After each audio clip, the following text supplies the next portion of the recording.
It starts in ways that feel almost expected.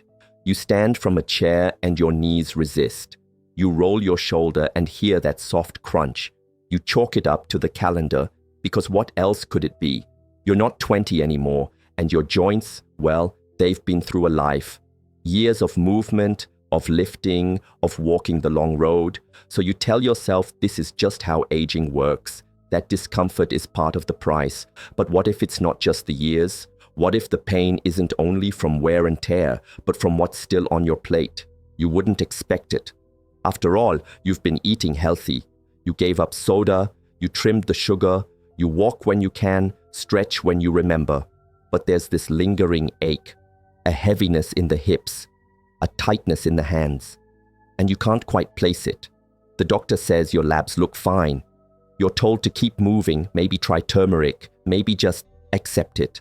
But the truth is, something subtle is building beneath the surface. Something quiet, something you've likely eaten this week. You feel it before you can name it. A slow swelling, a stiffness in the morning, the kind that loosens after movement but returns by nightfall.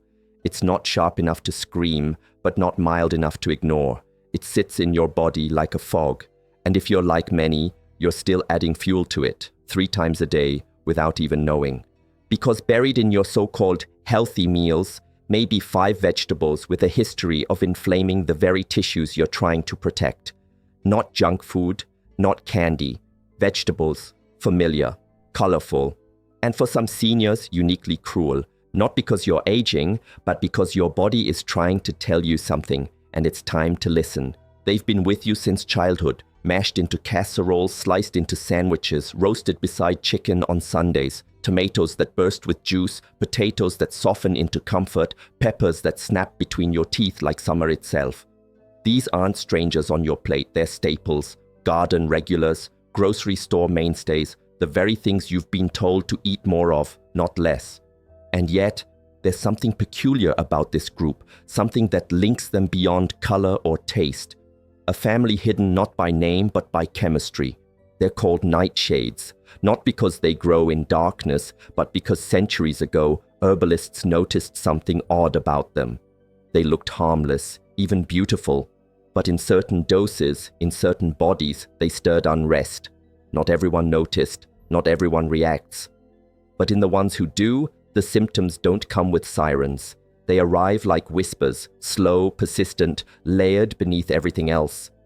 You see, nightshades aren't just vegetables. They're part of a plant family that includes tobacco and belladonna.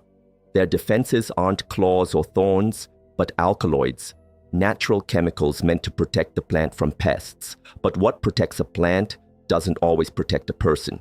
For someone with a sturdy gut, a calm immune system, a body not fighting chronic inflammation, nightshades may pass unnoticed. But for you, especially now with joints already flaring and energy stretched thin, they might not be so kind. They don't scream when they harm. They don't break out in hives. Instead, they build a low fire. One you carry in your knees, in your back, in your fingers that don't want to close all the way anymore. And the hardest part is this: no one warns you. Not your doctor, not the food label, not the health blog that told you to eat the rainbow, because not every rainbow is safe for every storm. When you hold a tomato in your hand, you don't see a blueprint. You see dinner, something simple, something whole. But if you could zoom in, past the skin, past the pulp, into the molecular map beneath it, you'd see a quiet design that's not built with your healing in mind. You'd see a plant with its own survival strategy, one that's been fine-tuned over thousands of years, not to nourish humans, but to defend itself. Every nightshade carries compounds meant to repel: solanine, capsaicin, nicotine-like alkaloids, nature's tiny bodyguards, invisible to the eye but potent to the gut. These chemicals are what make green potatoes dangerous, what give hot peppers their burn, and what cause some people's immune systems to wake up swinging. You don't need to be allergic for nightshades to affect you. All you need is an immune system that's already working overtime. And that's the thing. They don't attack outright. They nudge, they provoke, they push just hard enough to keep your body on edge. Inside, inflammation is not always loud. It doesn't have to show up as swelling or redness. Sometimes it's just a silent persistence, a slight increase in stiffness, a foggier morning, an ache that doesn't quite match your activity level. You think you're just sensitive to weather or that it's part of aging, but deep down, your immune system is stuck in a loop, defending you against what it thinks is a threat, meal after meal. The blueprint of the Nightshade family is elegant, effective, and for many, invisible. But once you understand it, once you recognize that the pain might not be coming from within you, but from what's being invited in, you begin to look at your plate differently. You begin to listen not just to advice, but to your body's oldest language, the way it responds. It doesn't take much, not an allergy, not a full-blown reaction, just enough solanine, over enough time, and the whisper becomes a weight. This compound, found in potatoes, tomatoes, eggplants, doesn't explode in your bloodstream. It lingers, it builds, it asks your body questions it never wanted to answer. Solanine is a glycoalkaloid, a plant's built-in shield. It protects against bugs and mold, but once it slips past your fork and into your system, it doesn't always stay quiet. For a younger body, one that isn't already inflamed, the liver and gut might handle the load. But when digestion slows with age, when your intestinal lining isn't what it once was, when inflammation has already taken up space in your joints and tissues, solanine doesn't exit gently. It can irritate, it can disrupt. And slowly, your immune system begins to treat meals like threats. Not because you've eaten something foreign, but because you've eaten something familiar too often. You won't hear it the first time, you might not even feel it the 10th. But one day, your joints feel a little more resistant. The pain lasts longer after a walk. You wake up and the stiffness no longer fades by mid-morning. It's subtle, easy to brush off, but solanine doesn't need to scream to leave a mark. It whispers its way into your inflammation. You tell yourself you've been good, eating real food, skipping dessert, watching your salt. But the trouble isn't always in what you've removed. Sometimes it's in what you kept, what you assumed was healthy, what no one told you could be poking at your already sensitive system. Solanine doesn't cause chaos for everyone, but for you, for your body today, it might be the one quiet ingredient that's still stirring the storm. There's no smoke, no visible flame, but you feel it, not in a way that stops your day, but in the way it slows it, in the way you sit longer before rising, in the way your fingers hesitate before folding. The inflammation doesn't announce itself loudly, it simmers, quiet, persistent, hidden just enough that even your doctor might miss it on paper, but your body knows. Because inflammation doesn't always show up in a scan. It shows up in your life. You feel it when stairs become steeper, when grocery bags feel heavier, when your back whispers no before your mind even asks yes. You feel it in the way your shoes fit tighter by evening, in how your hands feel puffier than they look. It's not always sharp pain. Sometimes it's pressure, sometimes it's weight. And the most frustrating part, you've been doing everything right, or at least trying, but the fire is still there. Nightshades for some are like pouring oil into that fire. You don't see the flare immediately, but you feel it a day later. A little more stiffness, a little more heat in your joints. You think maybe you overdid it gardening. Maybe you slept wrong. Maybe this is just what getting older feels like. But what if the inflammation isn't coming from your lifestyle? What if it's coming from your lunch? These foods weren't always problematic. 20 years ago, your body might have handled them without a second thought. But now, with your system more sensitive, your tissues more reactive, it's not about whether the food is healthy, it's about whether it's healthy for you, right now, in this season of your body. And sometimes that means realizing that what's keeping the fire alive is something you never questioned. Until now.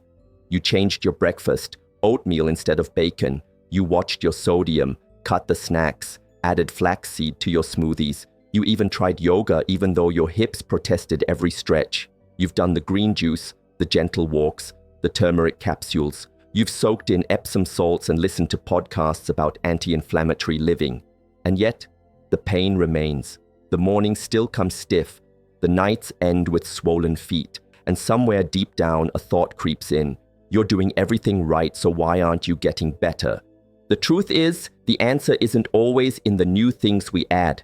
Sometimes it's in the old things we never questioned, like the roasted potatoes that show up on your dinner plate out of habit, the tomato soup that feels like comfort, the bell pepper slices you dip into hummus with pride, thinking you've made a better choice, and you have, by most standards. But not all standards fit your body. Nightshades don't affect everyone the same way. That's what makes this so tricky. You could serve the same meal to 5 people, and only one walks away aching. And if you're the one, you start believing the pain is your fault, that you didn't stretch enough, that aging is punishment, that healing just isn't possible anymore. But it is, and it starts by considering the thing you never thought to remove. You don't need more willpower. You don't need another supplement. You don't need to turn your life upside down. What you might need is a few quiet subtractions, a few days without the usual suspects, enough time for your body to stop defending itself from food it doesn't recognize as friend. Because sometimes it's not about doing more, it's about letting go of what's quietly been in the way. It's the one that surprises people the most. Sweet, crisp, full of color, red, yellow, orange like traffic lights on your plate. Bell peppers don't look like trouble. They don't taste harsh or bitter. They've never been treated like junk food. In fact, they're often the go-to swap when someone tries to eat cleaner. Crunchy instead of chips, sautéed instead of fried. But underneath the shine and sweetness lies the same plant chemistry that ties them to the rest of the nightshade family. They contain alkaloids, mild, sure, but for a body already inflamed, even mild can feel like shouting. These compounds don't poison you, but they poke. They stimulate nerve endings, they agitate the gut in subtle ways, and they can stir an immune system that's already spinning its wheels, especially if arthritis is in the picture, especially if digestion isn't what it used to be. The thing is, bell peppers seem too innocent, so when the stiffness creeps back in, you don't blame the stir fry, you don't connect the ache to the salad, but your body keeps the score. It notices. It remembers, and sometimes it takes just one break, 3, 5, 10 days without bell peppers, and the fog begins to lift. The mornings feel less like a negotiation. Your joints don't resist as fiercely. You realize slowly that one of your favorite health foods may not be healthy for you. And it doesn't mean the pepper is bad. It means your body is different now, your system more sensitive, your healing more particular, and that realization is powerful because it means the pain isn't random. It's responsive, and that means you can change it. Not by fearing food, but by listening to the patterns your body has been whispering about all along. They're in everything. That's what makes them so hard to see. Not just sliced on a sandwich or tucked into a salad, but stirred into soups, blended into sauces, baked into casseroles. Tomatoes hide in plain sight, and they carry more than flavor. They carry history, warm summer gardens, pasta nights, memories. You trust them, but sometimes the things you trust are the ones that slip past your defenses. Because tomatoes don't just feed your nostalgia, they also feed the inflammation you're trying to quiet. Part of the problem is their acidity. For many, especially those with sensitive digestion, tomatoes can trigger heartburn, bloating, even joint pain that has nothing to do with the gut at all. But the bigger culprit might be lectins, proteins in the tomato skin and seeds that some bodies interpret as invaders. Not because tomatoes are toxic, but because your immune system has become more vigilant. And when it's already on high alert, it reacts to even gentle prodding. You may have noticed it without naming it. A little more stiffness the day after spaghetti, a flare-up after chili. Maybe you thought it was the weather, or age, or just random. But there's a pattern here. And your body's been trying to show it to you quietly, consistently through the rhythm of your pain. The challenge is that tomatoes feel essential, like something you should eat. They carry that health halo. They're rich in antioxidants, yes, but if your joints are whispering louder than the label, it's time to listen. Because even healthy foods can become hurdles when your body isn't aligned with them anymore. This isn't about fear, it's about discernment. And sometimes it starts with setting aside just one food, to see if the stiffness eases, to see if your body at last exhales. It doesn't stand out like the others. It's not in every kitchen. It's not slipped into sauces or hidden in spice jars. Eggplant is quiet. It shows up in deliberate meals, roasted, grilled, layered in dishes that feel sophisticated. It's the kind of vegetable people feel good about eating, the kind you've probably told yourself is a smart choice. and it can be for some. But if your joints keep speaking in aches and your fingers still won't bend without effort, this quiet purple vegetable may be a louder part of the story than you think. Eggplant, like all nightshades, carries solanine, but it also has nasunin, a compound found in its skin. While nasunin is praised for its antioxidant properties, it can also interfere with iron absorption. And for a senior already dealing with low energy, low iron, or chronic inflammation, that interference matters. Add to that its nightshade lineage, and eggplant becomes less of a neutral food and more of a potential trigger. You might notice it after a meal you swore was clean. No sugar, no processed grains, just vegetables and olive oil. But the next morning, your knees resist the stairs again. Your hands are puffy before breakfast. You try to trace it back. Was it the walk you took? Was it sleeping wrong? But in truth, your body is tracing it for you, back to the eggplant. It doesn't always cause problems, but when it does, it rarely does so loudly. It creeps in like a fog. You don't crash, you fade, energy lowers, joints tighten, and you accept it as normal because no one told you eggplant could do this. But now you know. And when knowledge meets curiosity, healing begins, one adjustment at a time, one skipped ingredient, one morning that feels just a little bit easier. They're the hardest to let go, not because they're indulgent, but because they're comfort. They sit beside your meals like old friends, mashed, baked, roasted, fried. Potatoes have been there through it all. Budget meals, holiday dinners, nights when nothing else sounded good. They feel safe, familiar, harmless, but for some bodies, especially those dealing with inflammation, they carry a hidden weight. Not just in calories or carbs, but in chemistry. White potatoes are nightshades too, and they hold solanine like the rest, especially when the skin starts to green or sprout. But even in their freshest form, they can stir up trouble for sensitive systems. The glycoalkaloids they contain are the plant's natural defense, a way to keep predators away. But your immune system doesn't always know the difference. It treats those compounds like a problem, like something to fight. And that fight, it doesn't stay in your gut. It travels into your knees, your hips, your hands. It stiffens what should bend. It weighs down what once moved freely. You might not even associate it with potatoes at first, because pain isn't immediate. It shows up the next day, or lingers a few hours longer than it should. You think it's your body slowing down, but it's your body responding to what you've eaten over and over without question. What makes potatoes so tricky is how deeply embedded they are. You don't just crave them, you default to them, in stews, in sides, even in snacks. And yet, when some seniors take a break, just a week, maybe two, the shift is undeniable. Less pressure in the joints, less fog in the morning, less friction in the body. The cost of comfort food isn't always immediate, but your joints, they remember the bill. And sometimes, healing starts by saying no to what you've always said yes to. It doesn't take a whole vegetable. Sometimes, all it takes is a sprinkle, a pinch in your soup, a dusting on your eggs, that warm kick that dances on your tongue and makes your food feel alive. Cayenne, chili powder, paprika, these aren't just seasonings, they're signatures. For many, they're what make meals satisfying. But here's the twist.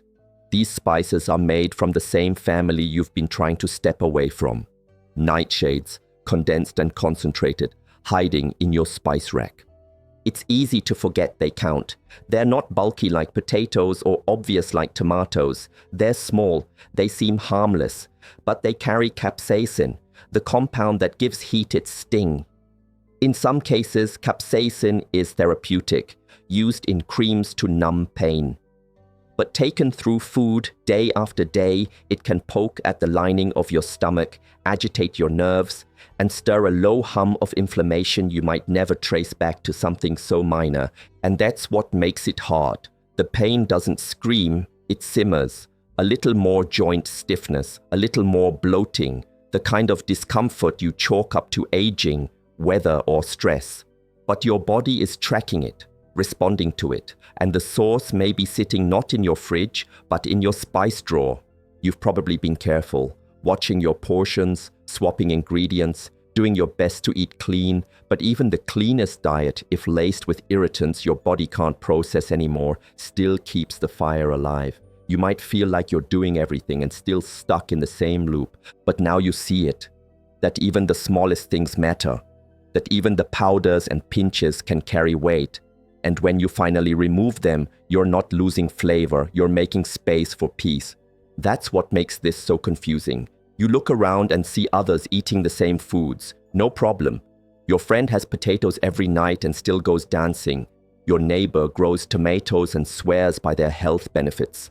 You start to question yourself. Maybe you're just imagining it. Maybe this is all in your head. But the truth is, sensitivity isn't always shared. Some bodies wave off nightshades like nothing. Others feel the sting in their joints for days. It doesn't make you weaker. It doesn't mean you're broken. It means your body has its own story, its own thresholds, its own way of signaling when something isn't right. And while it might not scream with allergic reactions or emergency symptoms, it does whisper through stiffness, fatigue, inflammation that clings even when you've cleaned up your diet. You've tried to explain it, but not everyone understands. The pain is too quiet, the symptoms too vague. Even the doctors sometimes don't connect the dots. But you live in your body. You feel the after effects of that stew. You notice the flare-ups after salsa night. You track the patterns even when no one else sees them. So no, it's not happening to everyone, but it might be happening to you. And if it is, you don't need permission to make a change. You don't need confirmation from a test. Sometimes the clearest proof is how your body feels when you take something out, and what it says when you bring it back in. You've been taught to look for answers outside yourself, but maybe your greatest authority is already speaking, through pain, through relief, through the patterns that repeat until you finally hear the message.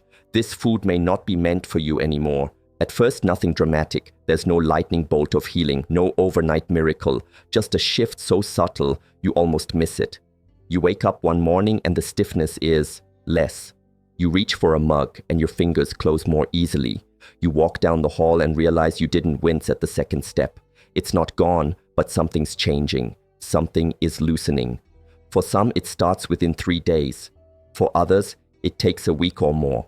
But when nightshades leave the plate, the body begins to calm. The immune system stops firing at shadows. The gut softens. The joints breathe. It's like static clearing from a radio. You didn't know how loud the background noise was until it began to fade. There's a new lightness to your body, even if it's not yet perfect. You might feel a flicker of energy you haven't felt in months, a little more ease in your stride, less resistance in your joints, the kind of change that can't be measured with a lab test, but speaks volumes in how you move, how you rest, how you live. And when you test it, maybe by reintroducing potatoes or reaching for a tomato, you feel it more clearly now. The stiffness returns, the inflammation sharpens. Not because your body is dramatic, but because it's no longer numb.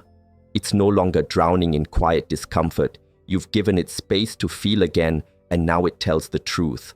This isn't about swearing off food forever, it's about discovery. It's about learning your body's language. Because healing isn't always about adding more, it's about knowing what to take away.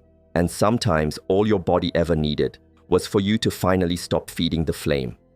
When something gets taken away, the first feeling is often loss. The comfort of a baked potato, the tang of tomato sauce, the spice that made dinner feel alive. But once you let the inflammation settle, something else rises, space. And in that space, new choices begin to emerge. Not as punishment, not as restriction, but as invitation to explore what truly nourishes you now. You start to lean on root vegetables that don't belong to the nightshade family: carrots, sweet potatoes, parsnips. They roast beautifully. They fill you without flaring your joints. Leafy greens take up more room on your plate: collards, kale, chard. They bring the minerals your body craves without the compounds your body fights. Herbs become your new flavor source: basil, oregano, rosemary. They soothe instead of provoke. You find warmth in turmeric and ginger. You season with garlic and lemon instead of cayenne and paprika. You use olive oil like medicine. You don't chase taste. You craft it gently, intuitively, with foods that love your body back. You begin to see that variety didn't leave you, it just shifted. Even meals that once relied on nightshades can be reimagined. A tomato-free stew, a chili made with squash and spices that don't burn. You experiment, you listen, and little by little your plate starts to feel like home again. Only this time, it's a home that holds healing.